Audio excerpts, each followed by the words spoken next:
नमस्कार दोस्तों, स्वागत है आपका अपने YouTube चैनल में।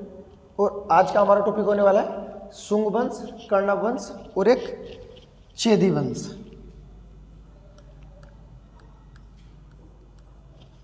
ये तीनों वंश कंप्लीट करने वाले हैं। ये तीनों वंश मौर्यों के बाद के वंश हैं, जिन्हें किस नाम से जाना जाता है? तो इन्हें बोलते हैं मौर्योत्तर काल, अर्थात मौर्यों के बाद के वंश। तो मौर्यों के बाद के वंश में सबसे पहला वंश कौन सा आता है? तो कहना शुंग वंश। शुंग वंश मौर्योत्तर काल का पहला वंश है। या आप ये याद रखना कि शुंग वंश किसके पतन के बाद आया था? तो शुंग वंश मौर्यों के पतन के बाद आया था, अर्थात मौर्यों के विघटन के बाद जो वंश आया उसका नाम क्या है? शुंग वंश है। वंश के बारे में याद रखना। इससे अलग की जो जानकारी है शुंग वंश के बारे में कि शुंग वंश पहला ब्राह्मण वंश है। मगध पर पहला ब्राह्मण वंश तो कहना शुंग वंश। और ये किसके उपासक थे?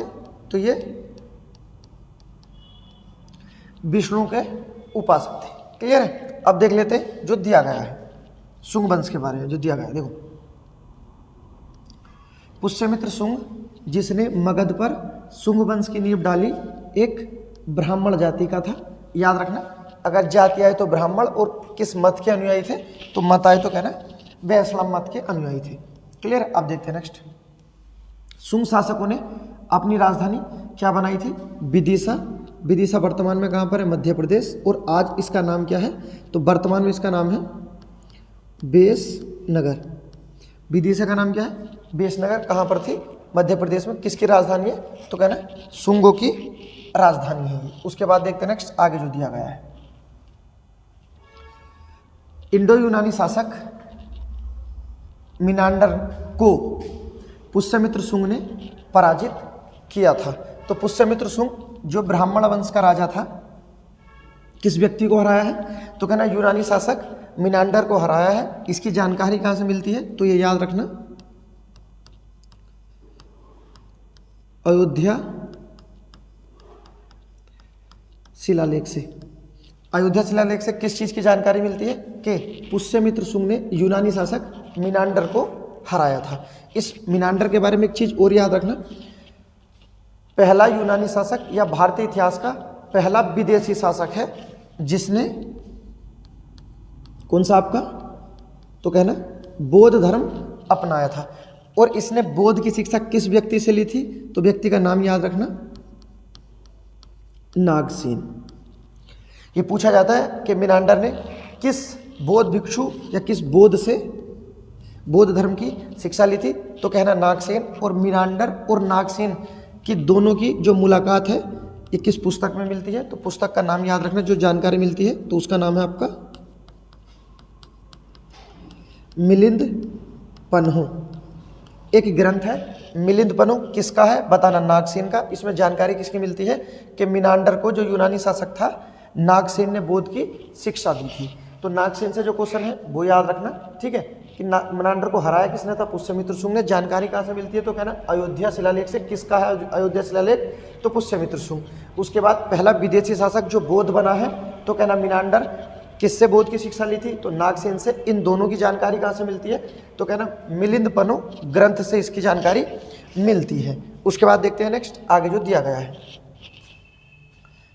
पुष्यमित्र शुंग ने 2 बार अश्वमेध यज्ञ कराए थे या किए।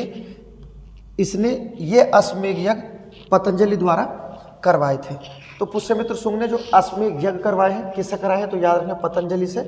और कितने अश्वमेध यज्ञ हैं? तो कहना 2 अश्वमेध यज्ञ है। अब देख लेते हैं अश्वमेध यज्ञ क्या होते हैं। जब किसी भी सम्राट या किसी भी राजा को ये लगता है कि अब जितना भी भूभाग है उस भूभाग पर उस राजा को चुनौती देने वाला कोई अन्य राजा नहीं है, तो वो राजा अश्वमेध यज्ञ कराता है और अश्वमेध के साथ अपने घोड़े को तैयार करता है और उसके साथ एक सेनापति होता है और उस घोड़े को छोड़ दिया जाता है। और जिस भी क्षेत्र तक वो घोड़ा जाएगा वो क्षेत्र उस राजा का हो जाएगा जिसने अश्वमेध यज्ञ करवाए थे। यदि किसी राजा को चुनौती देनी है तो वो उसके घोड़े को पकड़ लेता है, जिस तरह से इस तरह से घूमता है और मान लेते हैं कि इस राजा द्वारा पकड़ लिया गया है, तो ये समझा जाएगा कि जिस राजा ने अश्वमेध यज्ञ कराए थे उस राजा को चुनौती दे दी गई है किसी अन्य राजा द्वारा उसका घोड़ा पकड़ने के बाद। क्लियर है? और अगर कोई नहीं पकड़ पाता तो पूरा क्षेत्र जहाँ तक घोड़ा जाता है वहाँ तक चला जाता है। अश्वमेध यज्ञ की जानकारी हमें वैदिक साहित्य में मिलती है। ये याद रखना कि अश्वमेध यज्ञ की जानकारी कहाँ से मिलती है? वैदिक साहित्य में मिलती थी। अश्वमेध यज्ञ प्रभु राम द्वारा भी कराए गए थे। तो अश्वमेध प्राचीन परंपरा से चलाए थे, राम द्वारा भी चलाए गए थे। राम के जो अश्व छोड़े गए थे उन्हें इनके पुत्र लव और कुश द्वारा पकड़ा गया था। तो अश्वमेध की बहुत प्राचीन परंपरा है, याद रखना। राजा अपना प्रभुत्व दिखाने के लिए अश्वमेध यज्ञ कराते थे। क्लियर? एक होता अश्वमेध यज्ञ, एक होता राजसू यज्ञ। अगर पूछा जाए राजसू यज्ञ क्या होता है, तो राजसू यज्ञ होता है कि जब राजा गद्दी पर बैठता है तो तब वो यज्ञ कराता है। क्लियर है? इन व्यक्ति का भी नाम याद रखना। ये योग गुरु हैं। योग गुरु कौन है? पतंजलि। किसके समकालीन है? तो कहना पुष्यमित्र शुंग के समकालीन है। इतनी चीजें क्लियर है। अब देख लेते आगे। एक स्तूप है भरूत स्तूप, का निर्माण भी पुष्यमित्र शुंग ने करवाया था। तो पुष्यमित्र शुंग से दो अभिलेख हो गए। एक तो याद रखना आपका भरूत तो स्तूप हो गया, और अगर अभिलेख आए तो कहना अयोध्या अभिलेख हो गया। किसकी जानकारी मिलती है? अयोध्या और भरूत से तो कहना शुंग वंश की जानकारी मिलती है। और अगर राजा पूछा जाए तो पुष्यमित्र शुंग। इससे अलग जो आपको फैक्ट याद रखना है भरूत स्तूप के बारे में, ये पूछा जाता है कि भरूत स्तूप की खोज किसके द्वारा की गई थी? तो भरूत स्तूप की खोज अलेक्जेंडर कनिंघम द्वारा की गई थी, जिसे भारतीय पुरातत्व विभाग का जनक कहा जाता है। अब देखो नेक्स्ट अगला शुंग वंश के बारे में क्या दिया हुआ है। शुंग वंश का अंतिम शासक देवीभूत था। इसकी हत्या 73 ईसा पूर्व इसके सेनानायक, क्लियर है, इसके सेनानायक वासुदेव ने कर दी थी। और इसी के साथ शुंग वंश का समापन कर दिया और एक नया वंश बनाया अपने नाम से, याद रखना, कर्णव वंश। तो शुंगों का पतन किसके द्वारा कर दिया गया? कर्णव द्वारा। और शुंग के बाद कौन आए? कर्णव आए। क्लियर है? और कर्णव का अगर संस्थापक पूछा था तो कहना वासुदेव। क्लियर है? इस तरह से याद रखना जो दिया गया है। और याद रखने के लिए आप इस तरह से भी याद रख सकते हैं कि कण कण में क्या है आपके? वासुदेव। क्लियर है? उसके बाद देखते हैं नेक्स्ट जो आगे दिया गया है। अब बस कर्णव वंश शुरू हुआ और कर्णव वंश समाप्त हुआ। कर्णव वंश का संस्थापक आया था तो वासुदेव। अगर पूछा जाए अंतिम शासक तो सुशर्मा था। अंतिम शासक कर्णव वंश का सुशर्मा है। ये मौर्योत्तर काल का दूसरा वंश है। उसके बाद नेक्स्ट मौर्योत्तर काल का सबसे महत्वपूर्ण वंश सातवाहन वंश, सबसे महत्वपूर्ण वंश है सातवाहन वंश। इसे आंध्र सातवाहन वंश भी बोलते हैं। सातवाहन वंश का अन्य नाम क्या है? तो ये याद रखना, आंध्र सातवाहन इसका अन्य नाम है। ये रहने वाले दक्षिण भारत के थे, आंध्र प्रदेश के थे, जबकि इनकी जो राजधानी बनाई गई थी वो महाराष्ट्र में प्रतिष्ठान को बनाया गया था। सातवाहन एक ऐसा वंश है जो भारतीय इतिहास में मौर्यों से भी अधिक समय तक रहा। सातवाहन वंश ने 400 वर्षों तक शासन किया है। तो ये याद रखना, जो एग्जाम में क्वेश्चन पूछा जाता है कि निम्नलिखित में से किस वंश ने सर्वाधिक समय तक शासन किया है, तो उसका जो आंसर माना जाता है सातवाहन होते। इनका कार्य जो रहा मौर्यों से भी अधिक तक रहा। और ये एक दक्षिण भारत का वंश था जो मगध पर भी आता है। दक्षिण भारत का वंश है जो उत्तर भारत पर भी आता है। इसी कारण पूछा जाता है कि वो वंश जो दक्षिण भारत का था जिसने उत्तर भारत पर भी शासन किया, तो वो सातवाहन वंश है। और सातवाहन वंश को उत्तर भारत और दक्षिण भारत की कड़ी बोला जाता है या मध्य का सेतु बोला जाता है। सातवाहन वंश उत्तर भारत और दक्षिण भारत के मध्य का सेतु सातवाहन वंश है। क्लियर है? अब पढ़ लेते सातवाहन वंश। ये जाना जाता है शीशे के सिक्के चलाने के लिए और ब्राह्मणों को भूमि दान देने के लिए और अपना एलिफेंटा और अमरावती कलाओं के लिए। अब पढ़ लेते देखो इसके बारे में जो चीज़ दी गई है। सातवाहन वंश, सातवाहन वंश का संस्थापक सिमुख है, जो कि कर्णव वंश के अंतिम शासक सुशर्मन की हत्या कर गद्दी पर बैठा था। एक जो दो वंश आएंगे ना, आप याद रखना, एक वंश के बाद अगर कोई दूसरा वंश आता है तो उसका ये बिल्कुल फिक्स है कि पहले वाले वंश को मारा गया तब जाकर दूसरा वंश स्थापित हुआ है। तो सातवाहन वंश कर्णव के बाद आया। देखो सुशर्म ने सिमुक ने 60 ईसा पूर्व में सुशर्मन की हत्या कर दी और सातवाहन वंश स्थापित कर दिया। सातवाहन वंश का अन्य नाम भी याद रखना, आंध्र सातवाहन वंश है। क्लियर। अब देखते हैं सातवाहन वंश शासकों ने अपनी राजधानी किसे बनाया, प्रतिष्ठान को बनाया, जो कि गोदावरी नदी के किनारे पर स्थित है। प्रतिष्ठान कहाँ पर पड़ती है, तो याद रखना महाराष्ट्र में औरंगाबाद जिले में। जो सातवाहन की राजधानी है, प्रतिष्ठान कहाँ पर स्थित है, महाराष्ट्र के औरंगाबाद में। और महाराष्ट्र के औरंगाबाद में ही अजंता और एलोरा की गुफाएं हैं जो आगे पढ़ने वाले हैं, तो ये याद रखना, औरंगाबाद। क्लियर है। गोदावरी नदी के किनारे इनकी राजधानी थी। गोदावरी नदी को दक्षिण गंगा या ब्रजगंगा के नाम से भी जाना जाता है। अब देख लेते हैं नेक्स्ट आगे। सातवाहन वंश के प्रमुख शासक थे, इनके नाम दिए गए हैं। पहला सिमुक, उसके बाद सातकर्णी, उसके बाद गौतमीपुत्र सातकर्णी, जो सातवाहन वंश का सबसे शक्तिशाली राजा था, गौतमीपुत्र सातकर्णी। क्लियर, याद रखना। उसके बाद वशिष्ठी पुत्र, उसके बाद पुलमावी तथा यज्ञश्री सातकर्णी प्रमुख शासक है। इस तरह से क्वेश्चन पूछ लिए जाते हैं कि पुलमावी किस वंश का था, या राजा का नाम दे देंगे, वंश पूछ लेंगे, तो ये आप सातवाहन वंश के जो राजा हैं, प्रसिद्ध राजा हैं, आप याद रखना। सातवाहन वंश ही इंपॉर्टेंट है। क्लियर है। मौर्य से ज़्यादा समय तक 400 वर्षों तक शासन किया है। अब देखते हैं नेक्स्ट आगे जो दिया गया है, देखो देख लेते हैं क्या दिया गया है। सातकर्णी ने 2 अश्वमेध यज्ञ तथा 1 राजसू यज्ञ कराए थे। अब देखो यहाँ पर आ गए, अश्वमेध यज्ञ अभी बता चुके हैं, और राजसू यज्ञ क्या होते हैं, जब राजा गद्दी पर बैठता है तो अन्य प्रांत या अन्य क्षेत्र के जो राजा होते हैं उन्हें बुलाया जाता है, स्वागत किया जाता है उनका, और जिस दिन ये डेट होती है वो गद्दी पर बैठने का समय होता है, इसी समय जो यज्ञ कराया जाता है उसे कहते हैं राजसू यज्ञ। क्लियर है। अब देखो नेक्स्ट आगे जो दिया गया है। सातवाहन शासकों के समय प्रसिद्ध साहित्यकार, बहुत इंपॉर्टेंट है दोनों व्यक्ति, पहले हाल और दूसरे गुणाढ्य थे। हाल और गुणाढ्य कहाँ रहते थे, कहना सातवाहन वंश में रहते थे। अब देखो, हाल ने गाथा सप्तशती तथा गुणाढ्य ने व्रत कथा नामक पुस्तकों की रचना की है।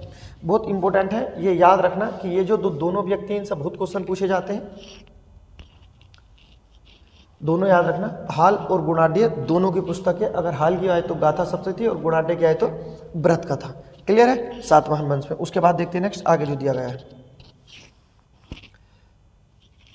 जिसके लिए सातवाहन जाने जाते हैं।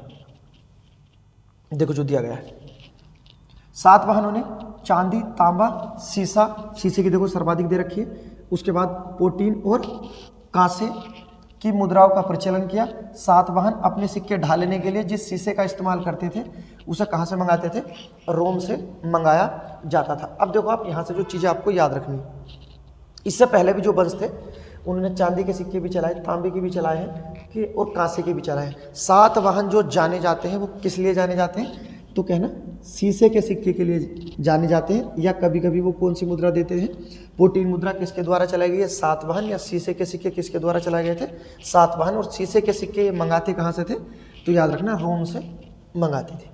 उसके बाद देखते हैं नेक्स्ट आगे जो दिया गया है, इसीलिए याद किया जाता है सातवाहनों को शीशे के सिक्के के लिए। उसके बाद देखो नेक्स्ट, ब्राह्मणों को भूमि अनुदान देने की प्रथा का आरंभ भी सातवाहन शासकों ने सर्वप्रथम किया था। क्लियर। जब आए ब्राह्मणों को भूमि दान देने की प्रथा किसने चलाई थी, तो ये याद रखना सातवाहन। अगर ये आता है कि मंदिर बनाने के लिए भूमि दान करने वाला वंश, तो कहना गुप्त थे। और अगर ये पूछा जाता है जैन धर्म के व्यक्तियों को भूमि दान करने वाला पहला वंश, तो वो आएगा चेदी वंश, जिसका शासक खारवेल था। जो बोला है याद रखना, इसी तरह से क्वेश्चन आते हैं। अब देखो नेक्स्ट जो पढ़ रहे थे क्या थे, ब्राह्मणों को भूमि दान देने की प्रथा का आरंभ सातवाहन शासकों द्वारा सर्वप्रथम किया गया था। भूमि दान का सर्वप्राचीन पुरालेख प्रमाण शताब्दी ईसा पूर्व सातवाहनों के नानाघाट अभिलेख से मिलता है। क्लियर है। नानाघाट अभिलेख किस वंश से संबंधित है, तो कहना सातवाहन वंश से संबंधित है। और अयोध्या और भरूच जो दिया गया था वो आपका शुंग वंश से था। तो नानाघाट अभिलेख से जानकारी मिलती है। आगे देखते हैं, नेक्स्ट मिलता है जिसमें अश्वमेध यज्ञ में एक गांव देने का उल्लेख है। अश्वमेध यज्ञ तो शुंग वंश के समय भी शुरू हो जाते हैं और यहाँ भी शुरू है। अगला पॉइंट देखो जो दिया गया है, सातवाहनों की सातवाहनों की राजकीय भाषा क्या थी? प्राकृत एवं लिपि ब्राह्मी थी। दोनों याद रखना, पूछा जाता है कि सातवाहनों की भाषा क्या थी? प्राकृत, और लिपि क्या थी? ब्राह्मी थी। सातवाहनों में हमें मात्र सत्तात्मक ढांचे का आभास मिलता है, सही है। उनके राजाओं के नाम उनकी माताओं के नाम पर रखने की प्रथा थी, सही है। जैसे गौतमीपुत्र, वशिष्ठिपुत्र आदि। लेकिन सातवाहन राजकुल पितृसत्तात्मक था, क्योंकि राज सिंहासन का उत्तराधिकारी पुत्र ही होता था। अब देखो क्वेश्चन में बता देता हूँ किस तरह से आते हैं। अगर पूछा जाए सातवाहन वंश कैसा था, तो आप कहना मात्र सत्तात्मक ढांचा था। हाँ ये था, लेकिन गद्दी पर कौन बैठेगा जो उत्तराधिकारी होगा? ये पुत्र ही बैठेगा।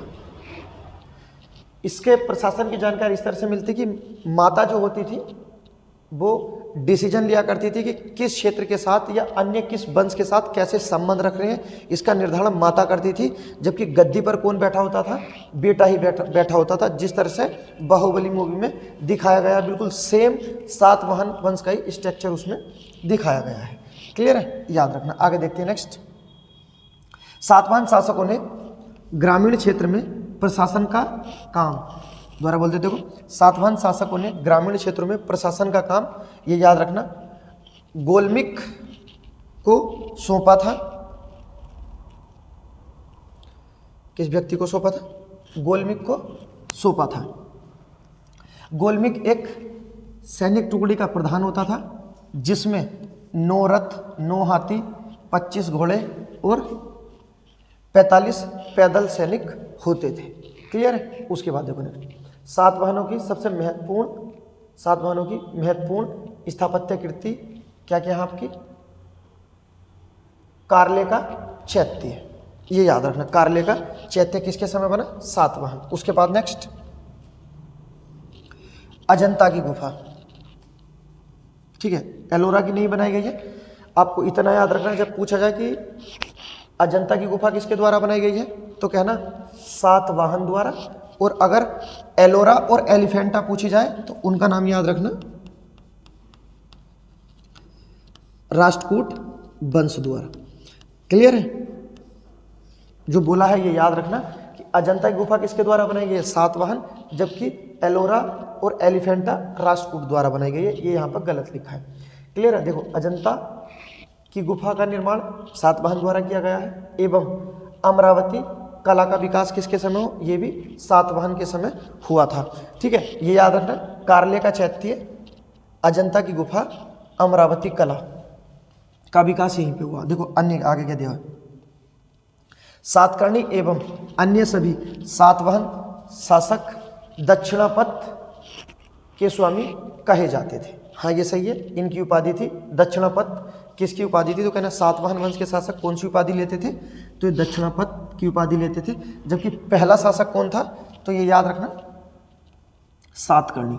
गौतमीपुत्र सातकर्णी को दक्षिण का स्वामी कहा जाता है और उसकी उपाधि भी पूछी जाती है, दक्षिणापथ की उपाधि ली थी। उसके बाद देखते हैं नेक्स्ट आगे जो दिया गया है सातवाहनों से।